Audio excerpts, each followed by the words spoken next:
Hey, what's happening, guys? Happy Tuesday evening. It's just past 9:30, and you're here.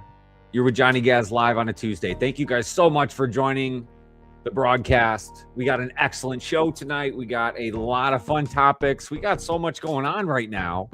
We got both Red Wings and Pistons happening right now as we speak. I will keep you updated on both games. The Red Wings are wrapping up against the Kings, and the Pistons have just tipped off against the Denver Nuggets. So I will keep you all posted with updates as those games progress throughout the live.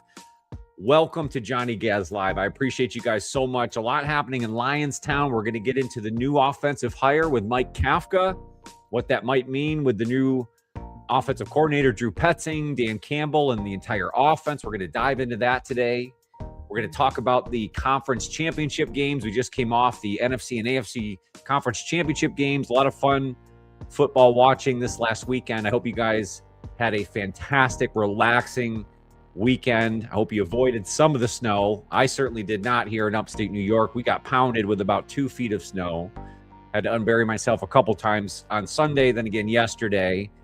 Finally got back to normal living here today a little bit. Went back to work. Things back to normal. Hopefully you guys had a safe, snowy weekend. So how are you guys doing? Welcome to Johnny Gaz Live. Let's get you guys in the chat. Lupe, how you doing? Robert, Theo, good to see you guys here early and often. Make sure to hit that like button on the stream if you haven't already. It's the best free way to help us out.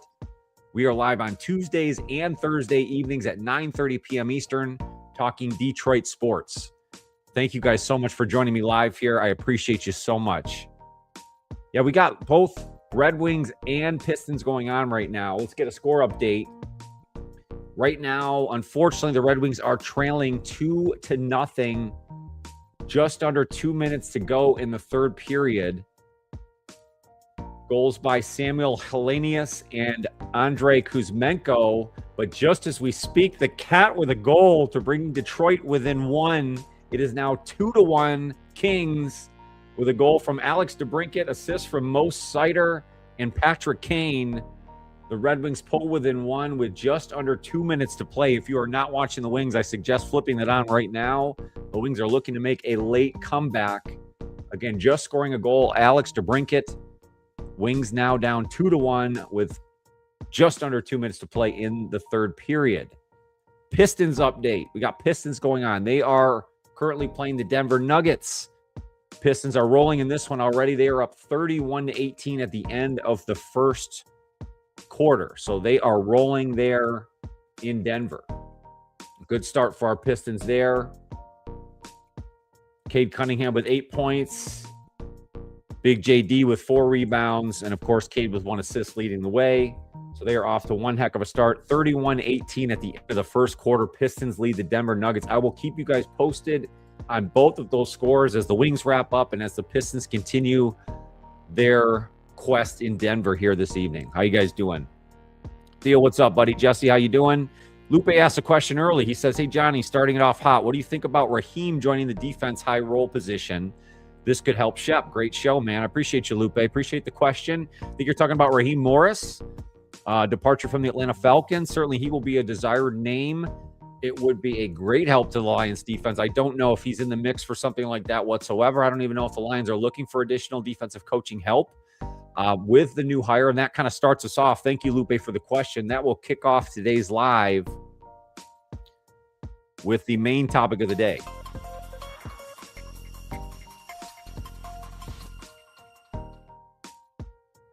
We had big news from Lions land that broke early Monday. Lions made an additional offensive hire coming off of the offensive coordinator hire from last week, Drew Petzing from the Arizona Cardinals. You kind of thought things were starting to round into shape. Well, Lions take another leap with a guy that we heard a lot about in the offensive coordinator cycle, had some interviews. He did actually interview with the Lions.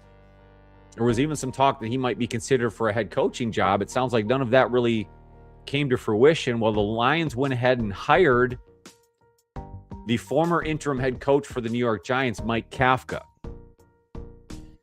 So I thought that was some surprising news. I thought that was really good news to get from the Lions' perspective. He's being hired as kind of a high-ranking offensive assistant.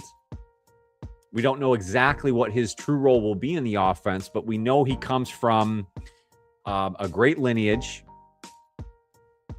So the Lions are just gathering folks from several different lineages. Sean Payton, Belichick.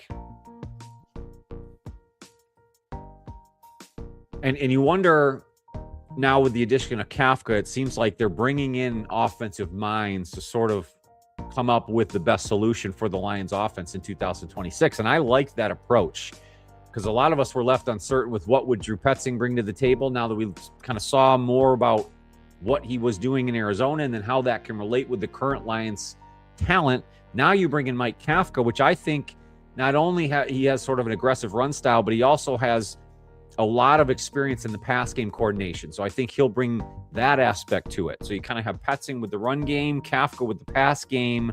All together, you're coordinating a great offense. Hopefully kind of reinvigorating what this Lions offense can be here in the future. So I thought this was a good quality hire. It was interesting. I'm surprised that Kafka would be willing to take sort of a secondary role offensively. I really thought he was looking for an offensive coordinator job. So that to me was the surprising part. But I think it's exciting to see the Lions take the chance, bring in the additional mind offensively that I think will really help their cause.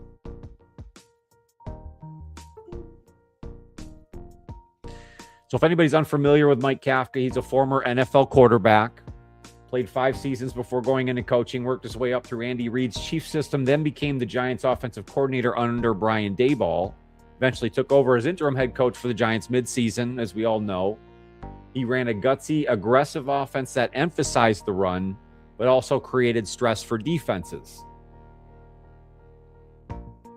So I think he brings sort of an energetic, creative system. I think his traits align pretty well with what the Lions are already trying to do. And now you add the Drew Petzing scheme into the mix, Dan Campbell's philosophy. I think it seems to be a good mesh.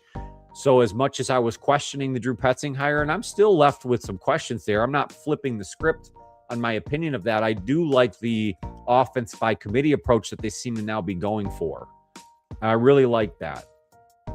So there's no question about, to me, it was brought up whether, okay, well, this is already an out for Petzing. I don't think that's the case at all. I just think they want to gather as much creative, offensive, like-minded people and get them into the building so they can help this offense move forward. That's what I really think this is. So I think some of the skepticism starts to morph into optimism. That's kind of how I felt today or on Monday when I heard this hire. So I felt really good about it. So now Petzing isn't just the lone architect of the offense. It's now Mike Kafka and obviously Dan Campbell and all the input from the roster. You know, Jared Goff's a heavy input in mind as far as how they're going to work this offense. So I think it's really, it's a exciting thing to think about for this offense.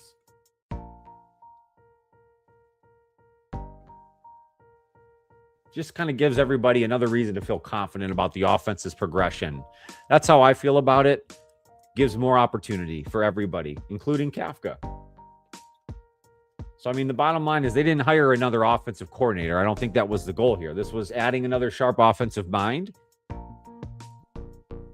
kind of elevating the ceiling for what this offense could be for the Lions. So, to me, this was a very positive news break for the Lions. The hiring of Mike Kafka, I think, really adds to a lot of what the Lions were already trying to do. Again, it brings in a lot of that heavy lineage from Andy Reid, Sean Payton, all of these guys coming together that I think can help Jared Goff. I think we're on the offensive line that we expect. We already have a lot of offensive firepower. It will be interesting to see what they do with the running backs. There's a lot of conversation about David Montgomery, what happens there.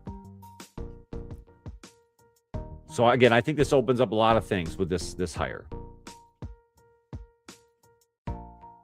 Jesse says, come up to the UP of Michigan and experience real winter. Yeah, I bet. I bet you guys probably get destroyed. Mike Fisher, what's up? He says, Gaz, what's up? Great comeback wins by Michigan MSU.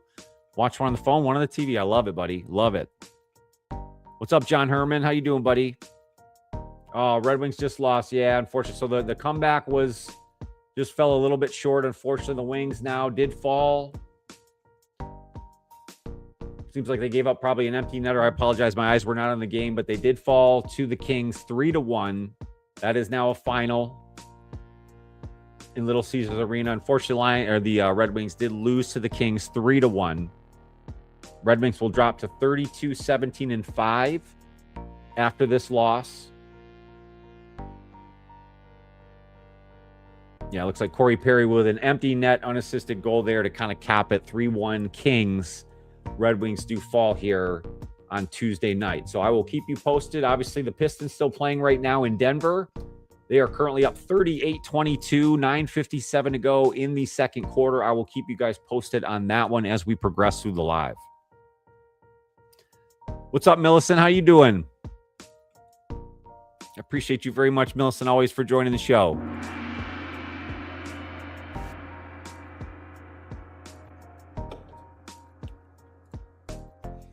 Millicent says, I love the addition of Kafka. A three-headed monster on the field with Amon-Ra, J-Mo, and Tesla. Now a three-headed coaching monster on the sideline with MCDC, Petsing, and Kafka. I love it. I love that. Great shout out. Three-headed monster. Yeah, that's exactly it. To me, it's about bringing great like minds together. No worries, Johnny Boy. Yeah, 3-1 Wings. Unfortunately, they fell. That's an unfortunate loss for our Wings here, but they were really rolling. John Gibson, who was playing fantastic goalie, unfortunately kind of, I did get a look at the two goals he gave up. Neither one of those really his fault. Just kind of put in a tough spot there.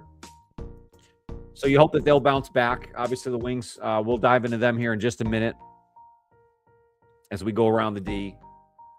Robert says, do you think this hire was made to avoid another Ben Johnson, Johnny Morton situation? Shall Petsing decide to take a head coaching job next season?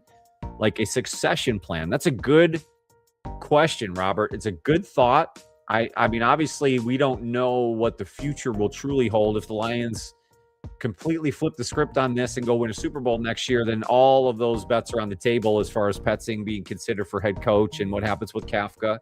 Obviously, that'd be the best case scenario. I don't think they're doing this to avoid one of them leaving. I really don't. I really think this is more about wanting to bring in the right people. I think they probably liked Kafka as much as they liked Petsing and didn't want to see Kafka end up anyplace else. It also speaks on the Detroit organization, the system in general. People want to be here. People want to be a part of the program. People like Dan Campbell, the way he coaches, the way he has the respect of the players and the organization. So people want to be here. I don't think this was more of a protect themselves move. I think this was more of a help themselves move, which I really like. I really like it. I mean, I'm not hiding any secrets here. I wanted Mike McDaniel. I thought that could have been the move. I understand why they didn't make that move. And obviously they went with Drew Petsing. And I'm not saying I was not happy with it. I just wasn't thrilled. I wanted to see the direction. I want to understand the direction. Now you sort of, as more pieces get added, you hear word from the organization, not necessarily from Amon-Ra, because we all know what that word is, but you hear the scheme and how this is going to fit together and what the plan is. And really more than anything else, and I think I said this in my recent short, was it allows Dan Campbell to take his hand off of the offense a little bit more, even more so now with this hiring of Kafka. It can really, Dan Campbell can get back to being the CEO of the day-to-day operations. I know Chris Spielman is the CEO of the organization, but you get what I'm saying. Dan Campbell doesn't have to worry about the offense because now he has solid minds that will take this over and run it the way I think he wants it to be run. Mike Fisher, how you doing, buddy? He says, Brad is due for a good draft year. That and free agency will be just as important as the coaching staff. But I like that we are aggressive in getting the coaches locked in. I'm optimistic for sure. Yeah, I like that. And really, you make a good point because now it's all about the offensive line. It's all about what kind of additions can they add defensively. They have to now churn the roster to the point where it works for the new coaching staff. No worries, Jeff. How you doing, buddy? Running late? No problem, man. Exactly, Jeff. Just let Dan be head coach. That's what we wanted. That's what we want. So this Kafka hire kind of solidifies that now. What's up, Detroit fan, man? How you doing, buddy? He says MCDC was a 39-year-old interim coach who was hired by Sean Payton for 5 years of development. Now Kafka, 38, is hired to fill the same role. Seems like a solid fit. Seems like that same path. And there's that respect factor. Kafka, obviously, having the respect for Motor City Dan Campbell, who was under the Sean Payton wing. You have the Andy Reid influence. You have a lot of influence now coming together here for this Lions team, and that's what excites me. That's what really excites me in this whole deal. 6:41 in the second quarter. Pistons up 42-36 in Denver. Again, I'll keep you posted on that one. Cade leading the way. No, actually, excuse me. Jeff Green Green is now taking over the scoring lead, 8 points so far off the bench. Good for him. Gotta love it. Javonte Green leading the way for the Pistons today. You gotta love it. Finding scoring in other ways, and that's what they really need to do. So we'll check back on that one. So let's flip this over.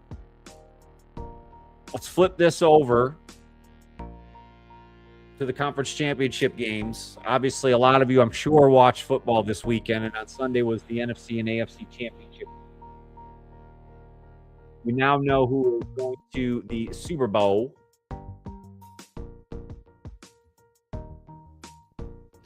And to me, you had two very different games here that ended up sending the Patriots and the Seahawks to Super Bowl 60. New England beat Denver 10-7 in very rough conditions there. It was weird. It was almost two different games at a certain point. If you started watching and then the way it finished, the way the weather flipped there was incredible.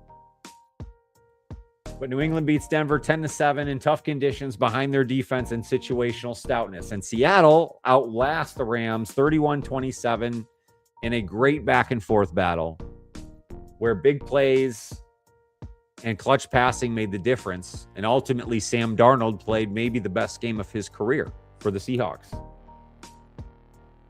I think the common theme there, both teams overcame the odds. Neither of those teams were considered preseason favorites. And each of them found a way to win close games and have done so throughout the playoffs.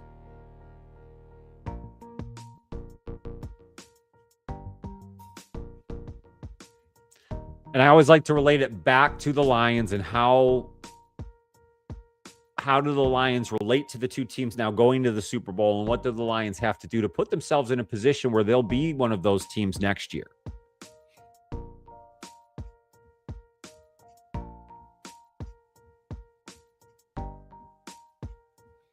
So let's break down how these teams got to where they're at. I think number one was the elite quarterback management, and it's crazy to say when you're talking Drake Maye and Sam Darnold, and we're going to dive into that in a little bit more detail here when we compare to the Lions quarterback. But Seattle trusted Sam Darnold in the biggest spots, and he delivered one of his most efficient games all year. He was accurate, proactive. He was turnover-free when it mattered the most, and that's what you need out of your quarterback in the biggest moments, truly. I think the second thing is defense wins tough games. I mean, that's not a surprise. I'm not telling you something you don't already know. But I think the trend in the NFL in the last 10, 15 years was very offensive. And I think for the first time now in a long time, you have two defensive-minded coaches who will be squaring off in Super Bowl 60. New England's defense controlled the line of scrimmage in Denver, and it came up big when it counted. Obviously, they were playing against a depleted Denver quarterback with Stidham starting instead of Bo Nix, but they really took advantage of that. And the Patriots' defense was playing excellent up until that point anyway. So I don't know if Bo Nix flips that game necessarily, but it leans back into how good New England's defense has been here throughout the season and now into these playoffs. And that's textbook championship football. That's how you win. Elite quarterback management, defense when it matters, and then coaching and situational play calling. That's always going to matter, especially in playoff football. And when you get down to the conference championship, it's the little details that make the biggest difference. Both staffs, I thought, made key decisions when it mattered the most, whether it was going for it on a stop or going for a stop or knowing when to lean on your strengths. These kind of things tilted these one-score games into their favor. It's not a fluky thing. These are strategic ways, and that's the way that these teams find clarity in these moments. That's what the Lions have to be able to do. So, yes, there's a little bit of luck when it comes to injuries and what your roster looks like when you get to the playoffs.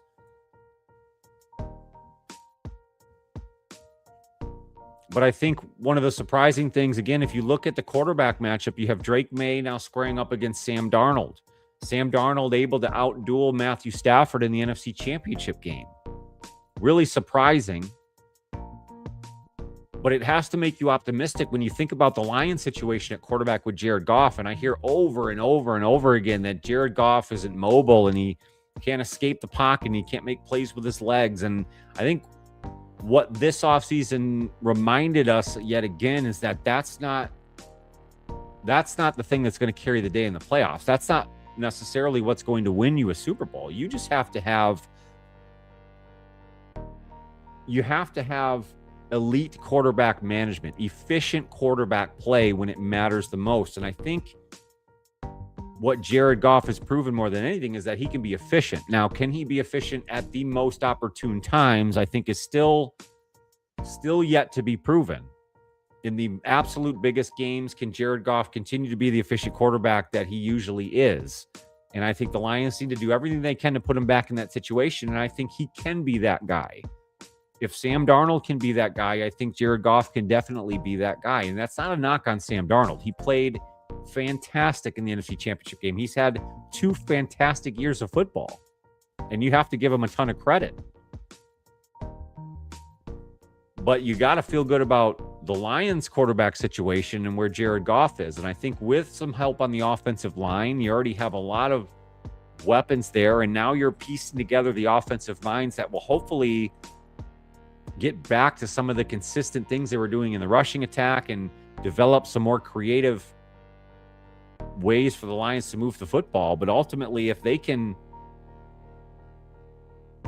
shore that up, I think it's proven that they have a quarterback that can win them a championship.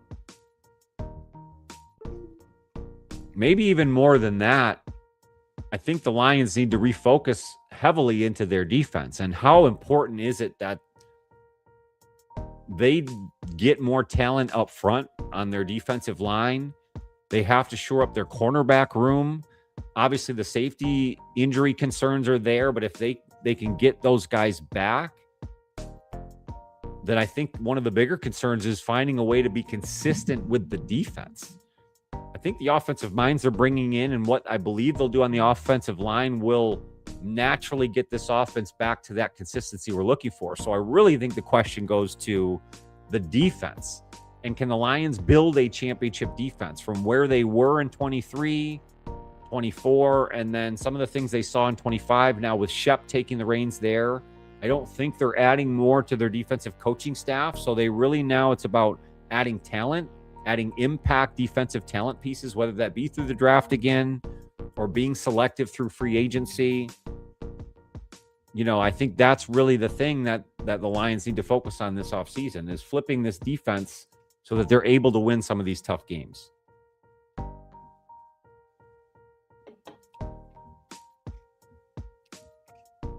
Yeah, Millicent, the epitome of defense wins championships. I mean, that was kind of what has played out this year. Jeff says, Tom Brady, Eli, Joe, are they mobile? Absolutely not. Absolutely not. And again, it's a reminder of what really wins in the end. Now, these teams didn't have to face Patrick Mahomes or Joe Burrow. They didn't face, on top of his game, Lamar Jackson. I mean, some of the dynamic quarterbacks, even Josh Allen, right? You saw it didn't work out for him in that offense in these playoffs. I mean, dynamic quarterbacks can win, but it's not always the solution here. And I think it's just proven again that Jared Goff certainly can take this team to the promised land if he's surrounded by the right things. But really, to me, those were my biggest takeaways. Elite quarterback management, defense in tough games, and then obviously coaching, situational play calling leading the day for these teams now getting to Super Bowl 60. One of the biggest things that was discussed this week was the free agent spending of these two teams that are now going to the Super Bowl. The two teams now going were some of the most active teams in free agency this past offseason. The Patriots spent a ton in free agency. They didn't just spend a bunch of money. They filled precise needs with players that fit their culture, their scheme. They didn't waste cash on hazardous splashes. So I say all this to you because I'm not trying to implore the Lions just to spend money to spend money. It's about making the right moves for the right players that will help your scheme. Seattle, meanwhile, more surgical, spending less overall, but invested big in exactly what unlocked Mike McDonald's defense and then Clint Kubiak's offensive scheme. So again, about very specific pieces, but willing to go out and spend that money in free agency. And I know the argument on the other side here is that, well, Detroit's sitting right in line with some of the more elite teams in the NFL, the Philadelphias, the San Franciscos, the Kansas Cities, whereas teams like the Raiders, the Cardinals, those are the teams that historically spend more money free agency. Well, the argument is they're just spending the wrong money in free agency versus the teams that win spend the right money, so they don't need to overspend or spend the wrong cash. So it sounds like the smart offseason spending is what really made a difference for the Patriots and Seattle Seahawks. They were willing to spend, not overspend, but on the right pieces. So it's not about just spending money, it's spending it smartly on players that fit the Lions system. That's the goal. Both of these teams are leaning on the idea that they do not need an elite tier quarterback contract to compete. Now, obviously, in Drake Maye's situation, he's in his rookie contract. So that helps to allow the Patriots to spend other money on defensive pieces to help other aspects of their team. In the Sam Darnold situation, Seattle didn't have to overpay for a quarterback. They were willing to go with Sam Darnold and trust in him, which again allowed the team to spend other money on free agency. So they don't have all their money tied up into their quarterback like the Lions have in Goff. So it's a different sort of situation. And that's where we've talked about in past episodes, the Lions really needing to restructure Jared Goff's contract to get that back into a more manageable situation, to give the team more money to spend this offseason on pieces that they need.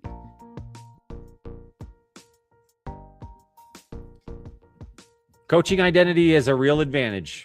And I think you're seeing that again. We talked about the heavy defensive identity of these two coaches, Mike Vrabel for New England, Mike McDonald in Seattle. They've cultivated a culture in both cases, just like they do here with the Lions, tailored to their roster strength. Vrabel's leadership and situational savvy helped New England navigate a lot of adverse situations this year, able to overcome maybe not having all the offensive weapons that other teams have. The explosive plays are worth chasing. I mean, that's what makes a difference. You saw the low-scoring games that you really got in some of these playoffs, and having that explosive play opportunity really was huge. Both teams seem to prioritize chunk yardage, so whether it be a big throw or a field-flipping special teams play, that sort of playmaking created the momentum and forces defenses to adjust. And that's how they were able to win football games. The Lions have Jahmyr Gibbs that can change a game in a heartbeat.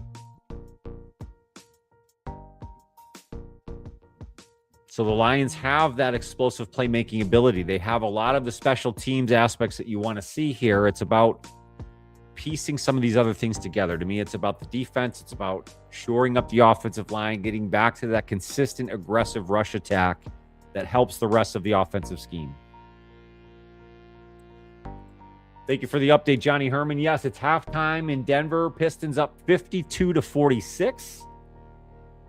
I'll keep you updated on that one. Tobias Harris with 8 points. JD with 6 rebounds and Cade Cunningham 4 assists right now. Again, the Pistons up 52-46 at half. Thank you, John Herman, for the update. High IQ quarterback will beat a runner every time, says Jeff. I agree with you, buddy. Millicent says sometimes it takes a little heat under that seat to get a person to do some rethinking. Brad will get it right. I think they feel some of that heat. I think you felt that from some of the press conferences when they ended the season. I think the coaching hires you see now are starting to shed light on what they want this offense to be and what it might look like here. So it's starting to show some real positivity on that end of it. Stephen Cobb says, it seems like the Lions don't want to spend. Look, Stephen, you might be accurate. I mean, I really believe that there is a feeling out there that Brad Holmes isn't willing to go spend money. And I don't know that that's necessarily true. He has made free agent moves. Carlton Davis, comes to mind among so many others.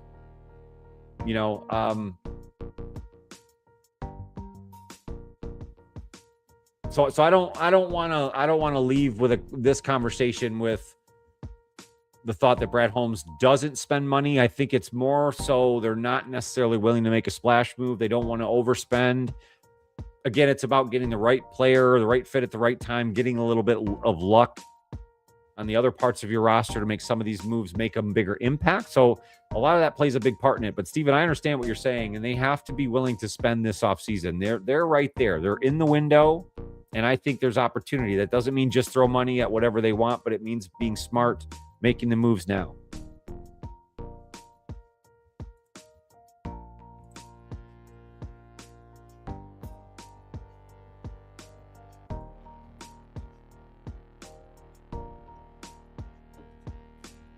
Let's talk quarterbacks. We got to talk quarterbacks. Can't leave this conference championship discussion without talking quarterbacks, because to me, one of the biggest discussion points, I think, coming out of the conference championship games and then comparing it to the Lions is really in looking at this quarterback situation.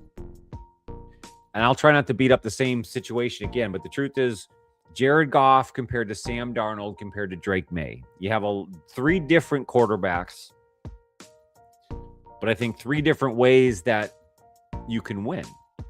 And two of the three have now been truly proven. The third has been to a Super Bowl and just hasn't won it yet. So I really think we need to look at this. We need to compare these three quarterbacks. Jared Goff compared to Sam Darnold compared to Drake Maye. I think statistically, it's clear that Jared Goff holds his own in this discussion. It's not about comparing stats to stats. Jared Goff had another fantastic season, even in a down year for the Lions. 4,564 passing yards, which was second in the NFL. 34 touchdowns to only 8 interceptions. A 68% completion percentage and a 105.5 passer rating. He ranked among the league's best in these key efficiency metrics despite some challenges surrounding him. And that consistency is not a small feat in the NFL. So Jared Goff, the pillar of consistency and production, efficient. But can he be the ultimate winner? And that's really the last part of the Jared Goff saga. Now, Sam Darnold, he's now on the Cinderella Super Bowl run. There's no denying that. The quarterback replaced on the Pro Bowl roster by Jared Goff was Sam Darnold because he's going to the Super Bowl. Darnold's journey has been one of perseverance. I mean, we know his story. He hasn't had a ton of respect even through his journey. After stints with other teams, he landed with Seattle and turned this into a breakout stretch that has now helped the Seahawks reach the Super Bowl. His play style, it's not uber athletic, clearly. He's not a dual threat guy, but he's efficient and he is steady. And that is certainly very comparable to Jared Goff.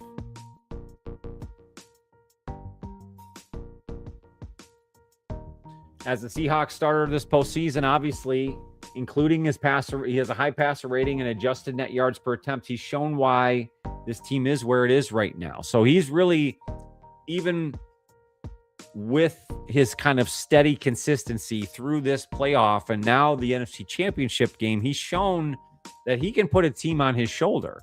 Now, I don't know if you can rely on that every single week or for the most important game of the season always, but certainly in a situation where they had to have it, he produced. He was able to outduel Matthew Stafford in an NFC Championship game, and you have to give Sam Darnold a ton of credit. So Darnold's path to the big game might not be as hyped as other quarterbacks, even the other one we're going to talk about here, Drake Maye, and he may not be as decorated as Goff statistically, but he's playing his best football at the most crucial time of the year, Sam Darnold is, and that matters the most.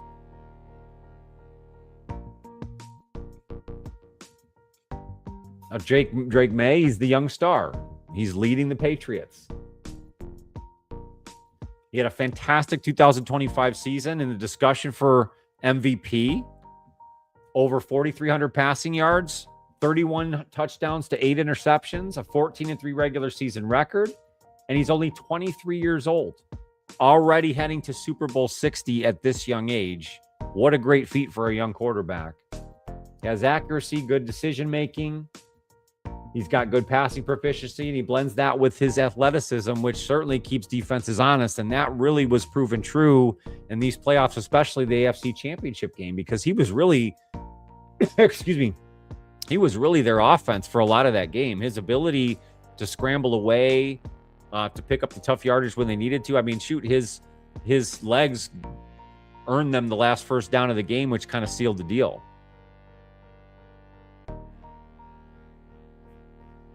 Another guy that's going to have to be replaced in the Pro Bowl, that's a Shedeur Sanders spot now because he's going to the Super Bowl.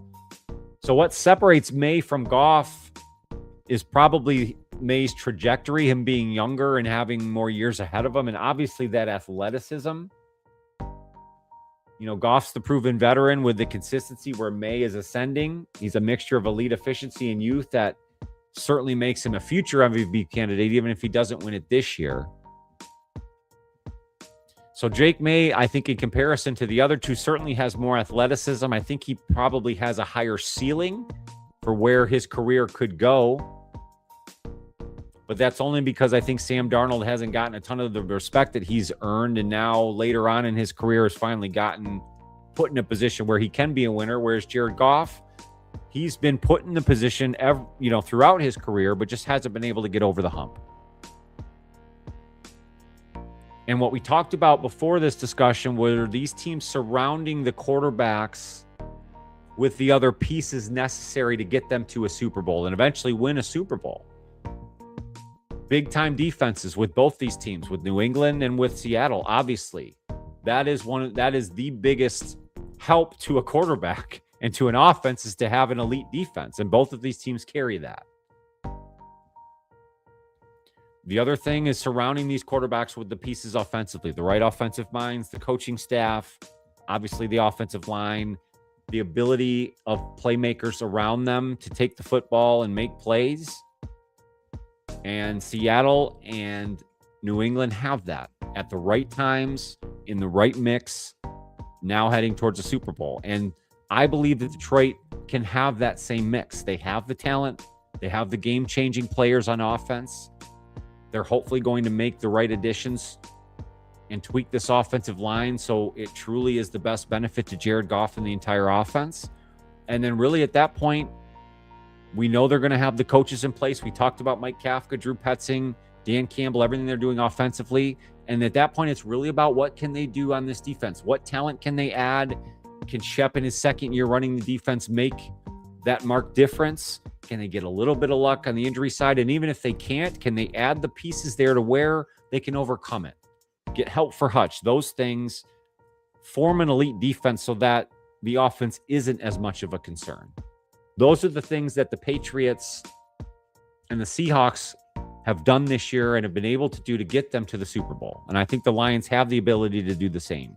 I think Jared Goff certainly has the ability to win a championship, to win a Super Bowl for the Lions, considering what we're seeing from these other teams, what we're seeing from the NFC Championship and AFC Champion.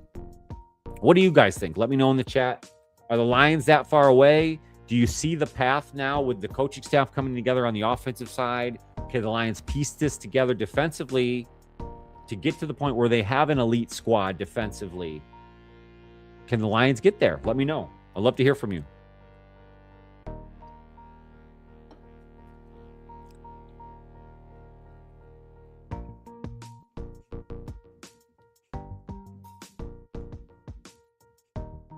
Detroit Fan Man says, yeah, Johnny, we got to get this Brad is cheap narrative erased. Dollar Store Brad is a funny nickname, but it just can't be. It's just not really true. He's spent money. Roy Lopez, again, Carlton Davis. They went and got DJ Reed when Carlton didn't work out.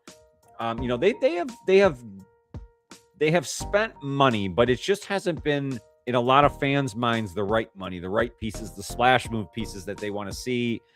And the problem is they're now being reinforced by the media and everybody telling you, well, the Patriots and the Seahawks spent a bunch of free agent money. Well, they did, but it was smart free agent spending. You know what I mean? So there is a difference. Jeff says, we need an elite center. I agree, buddy. That's a big piece of this. Do they go get Linderbaum? Is there other free agent center? Do they do something in the draft? That's a huge piece. What do they do with the interior offensive line? What's up, Steven? Says Jared Goff is our quarterback. He could win us a Super Bowl. He has to be protected.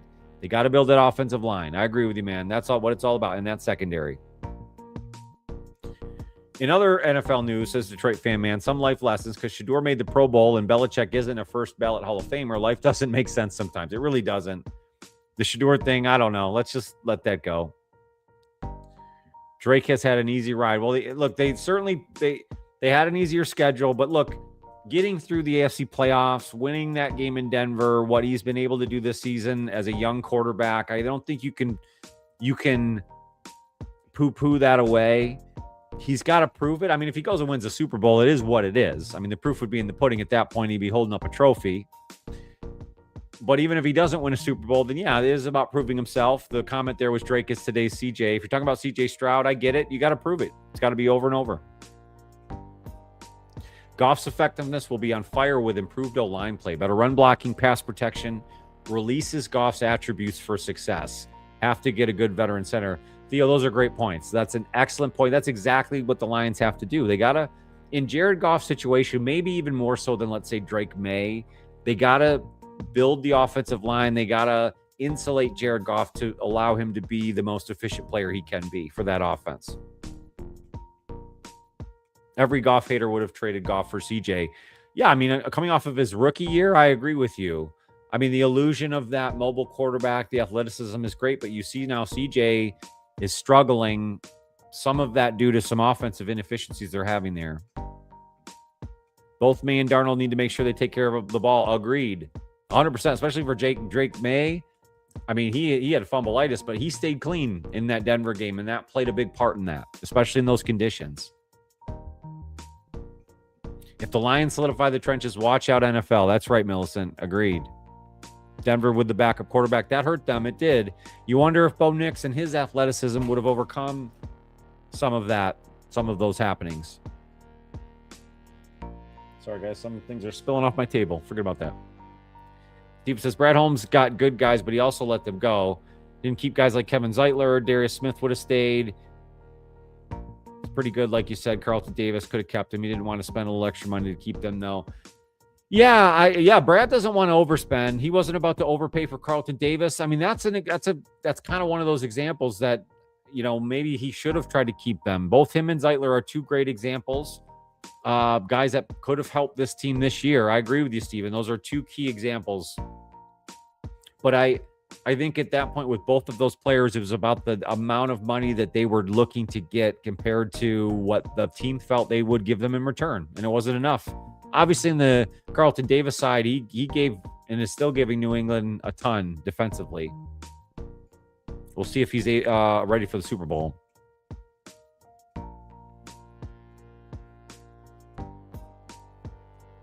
A little update on the Pistons. Let's check back in on the Pistons. We are at just about 11 minutes to play here in the third quarter. Pistons up 54-46. JD now leading the way in points with 9, also leading the way with 6 rebounds, and Cade with 5 assists. So 54-46, 56 now, 46. Pistons over the Nuggets. Again, I'll keep you posted as we move through that one, as we get a little closer to the end of the live. I appreciate you guys for hanging in there. If you have not already, make sure to hit the like button. It is the best free way to help out the stream. Share that thing out. Let's get your friends and family involved. Let's get everybody here so we can talk some Lions football. I appreciate you guys so much.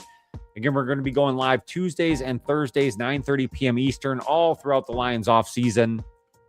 But we'll be talking Detroit sports, Lions, Tigers, Pistons, Red Wings. We'll have it all going here on Johnny Gaz Sports. I appreciate you all for being involved. Thank you. Thank you.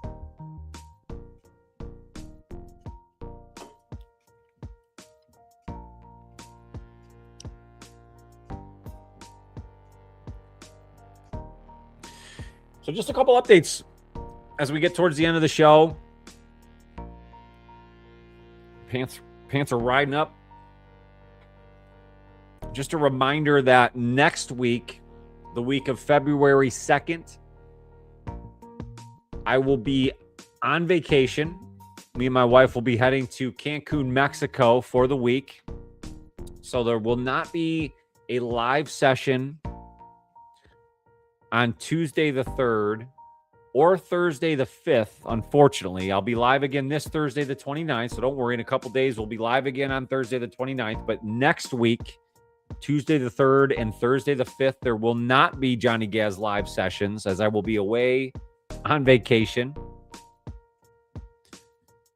What I will do, though, I promise you this, is I will be posting content live on location from Cancun to the channel. So at Johnny Gaz Sports on any one of your socials, you will see that content. I do have pre-planned content as well, so no worries. There'll still be plenty of Detroit sports content and Johnny Gaz available for you all week.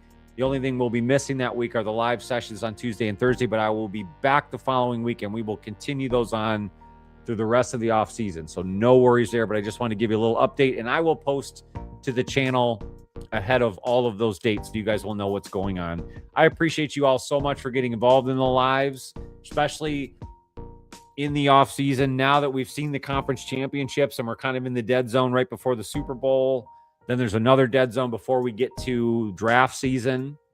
So we'll have a lot of mock draft content coming up here over the next several weeks as we start to see who the Lions may be looking at for draft prospects. Yeah, Jeff, that's what's going to be about. I really need to kind of R&R a little bit, not only from this. I love doing this. I would continue doing this constantly if I could, but I have a 40-hour job, more than 40 hours, to be honest with you, in senior living sales. And I love that place. I love where I work. I love the people I work with, but it's a lot of work. It's a lot of effort. It takes a lot of my time when I'm not doing this. I mean, that's how I take care of my family. So again, with all that, it's just time. Me and my wife have not had a vacation since my son's been born. He's 9 years old now. And although we've done little getaways and, taken him places and done all the fun stuff as a family, now it's kind of the time for me and my wife to go relax, enjoy some adult beverages, enjoy Cancun for everything it has to offer. It's going to be an all-inclusive situation, so I really look forward to it. But again, I'll be posting from down there, and I'll have plenty of content for you guys next week, so no worries. And that's the other thing, Robert, getting away from the snow. I am not upset about it. And I don't hate the snow. I love the Four Seasons. I grew up in Michigan. Even in upstate New York, I mean, we get pounded with snow. So it's not about that, but it certainly will be nice to have some sun, get some rays on this pale skin. I am so pale right now. It's not even funny. Milton says, my BFF just returned from Cancun yesterday. She was there for Dave Matthews Band 3-day concert. Oh, that'd be awesome. She had a blast, and the weather was gorgeous. Enjoy. Well-deserved getaway, Johnny. I appreciate you, man. I appreciate you, Milton. Thank you so much, honestly. Yeah, I look forward to it. Again, I'll check in with you guys down there. Shoot me a line on Facebook or YouTube, wherever you're finding me. I appreciate you guys. Time to get that vacay. That's right, Lean. How you doing, buddy? Appreciate you guys. If you haven't already, make sure that you are a subscriber to YouTube. It is perfectly free, $0, 0 cents, just to hit that subscribe button for all that Johnny Gaz Sports content. There is a membership there, and I do a ton of fun stuff, but there is always free stuff, including those lives, and also on the Facebook page. I'm all over your socials, though. If you're on Twitter, X, TikTok, search me up at Johnny Gaz Sports, and you can find Detroit sports content. Appreciate you guys so much. Let's check back in on the Pistons. 63-50 now, 8:44 left in the third quarter. Pistons up 13. Hopefully they can keep this thing rolling here. I know the Nuggets are playing a little bit undermanned. No Joker today. No Cam Johnson. No Aaron Gordon. So they're a little bit undermanned, but the Nuggets have still been playing some pretty good basketball. They've been hanging in there in a tough Western Conference. So for the Pistons to go get a win today in Denver would still be a good look. So right now they are up 13 in Denver, just under 9 minutes to play in the third quarter. Again, I'll keep you posted there before we wrap up the live today. So just as a quick recap, we talked about the Mike Kafka hiring. Lions go out and get Mike Kafka as sort of an offensive assistant. We know that they hired offensive coordinator Drew Petzing. Well, it seems like the Lions are sort of bringing in a bunch of offensive minds that have a lot of lineage tied into other organizations and head coaches that will now lead this offense in a good direction in the future. So we hit on that. We talked about the conference championships and how those teams were able to get themselves to a Super Bowl, how that relates back to our Detroit Lions and how close or not close the Lions may be to getting themselves to a Super Bowl. Of course, we compared the quarterbacks, Jared Goff, Sam Darnold, Drake Maye. Let me know what you guys are thinking. Can Jared Goff lead this team to the promised land, ultimately get them to and win a Super Bowl? That's the biggest question.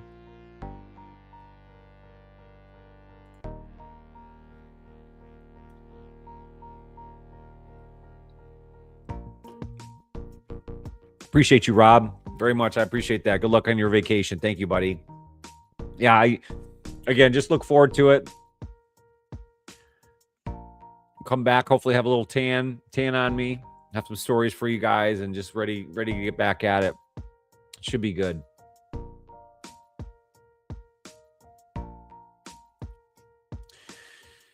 So we're just under an hour. I'm going to start to wrap it up, man. Thank you, Theo. Hit that like button, folks. Wife and I heading to Florida. Looks like your vacate weather will be better than our start. Enjoy your time away. I appreciate it, Theo. Enjoy your time in Florida. I hope the weather stays okay for you there. I know they might have even been hit by a little bit of this storm. I don't know what the situation is precipitation-wise, but good luck to you there. Enjoy your time in Florida with your wife. Certainly, I'm sure it's much, much deserved. Jeff says, I like Maye, but has he been tested? I mean, it's a good question. It's a good question. I don't know. I'll take an untested quarterback that wins me a Super Bowl, though. I guess, that's really what I would say. And if he wins an MVP, then he's got not only that, but potentially both on his shelf. It's a pretty good start to your career. But again, he's got to continue to prove it. I mean, we live in a world of, what have you done for me lately? And even in winning a Super Bowl, if he comes out next year and falls on his face, and it means nothing. And I mean, it doesn't mean nothing, but it doesn't carry as much as it could have. So it is about proving yourself. But I like Drake Maye.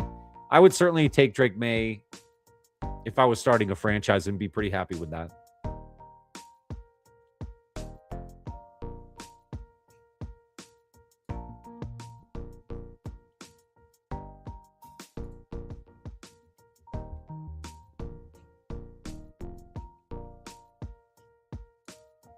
Yeah, let's start to wrap it right there. I just want to kind of end this with, I guess I feel like I've done this almost every live now for the past couple of weeks, and I'll maybe come up with some kind of clever topic for this. You know how Jerry Springer used to do that little thing at the end of his shows where he'd tell you like the Jerry segment and give you like the, what can you take home from this episode kind of thing. So I'll come up with something clever. But I appreciate you guys very much for always joining me live. I honestly do. I really do. Johnny Gaz Sports is very personal to me. This channel isn't here to prove anybody wrong. I'm not trying to be the smartest guy in the room, and I'm not here to win debates or chase hot takes. I'm not competing with anyone. I'm definitely not trying to take or steal or mirror ideas from any other Lions or Detroit sports content creator. That's really not what I'm here to do. What I do here is my work. It's real content. It takes me time. It takes my effort. It takes research. It takes time away from other jobs that I have because I have that sort of passion for this. Every take that you hear comes from me watching these games, dissecting them myself, breaking things down, thinking it through, caring enough to do it the right way. Nothing is rushed. Nothing's manufactured. Nothing's just done so that people will click on it. That's not how I do business here. It's just not how I do it. I love Detroit sports from the bottom of my heart. I truly do. Lions, Pistons, Tigers, Red Wings, the highs, the lows, the frustrations, all the venting, all the hope. I'm here for all of it. I really am. It's not about perfection. As much as I maybe strive for that, it's not about perfection. It's about my passion. And I hope that pours through. More than anything else, I hope that pours through. It's not about dictation or taking shortcuts. It's about my authenticity, mine. I'm here because I love sports and I wanted to create a place with like-minded people like yourself. A place to chat, a place to vent, to complain, to celebrate those victories, and more important, to ride the roller coaster together. That's why I'm here. That's what Johnny Gaz Sports is all about. So whether you agree with me or you don't, you're welcome here. If you love Detroit sports, you belong here. And I appreciate you very much. Thank you guys so much for being a part of Johnny Gaz Sports. Make sure to hit that like button if you haven't already. It is really the best way to help out the stream. You guys are the best. You're the reason why we're doing this. We'll come back on Thursday with more Detroit sports topics. We'll get back into the Pistons, the Red Wings, the Tigers. We got the Tariq Skubal contract situation. I want to talk about that. Obviously, with the Wings losing today against the Kings, we'll kind of talk about what that means. Can they recover? They did lose a defenseman. So will that ultimately carry the day? We'll dive into that in more detail on Thursday as well. Hopefully the Pistons will continue to roll right now. They are up 63-57 with 6:33 to play in the third quarter. So once we get done with the live, let's all go over and watch the rest of this Pistons game. Let's hope the Pistons can continue to roll. But I appreciate you guys. Robert has another question before we leave. So Stafford, first ballot Hall of Famer. Robert, I say yes. I say absolutely yes, he is. I think even not getting to the Super Bowl, not winning another one, I do still think he's a first ballot. I think he's just proven that he's gutsy. He's a winner. He's everything you want in a Hall of Fame quarterback. So yes, I think he's right. I appreciate you, Robert. Thank you. Thanks, Theo. Thank you, Millicent. Thank you, Rob, Jeff, Theo, Lean, Detroit Fan Man, Stephen Cobb, Millicent again. I appreciate you all. Thank you so much for being in the chat early and often today. I appreciate you guys so much. I really do.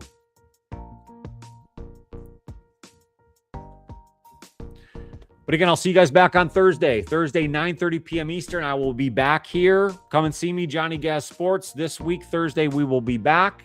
I'll prep you for the vacation week. Maybe we'll have a fun topic related to what Johnny Gaz can do or get into on vacation. We'll come up with something fun for that. That'll be a good time. So definitely come back and see me. Thank you guys so much for all your time and all your effort today. I appreciate you.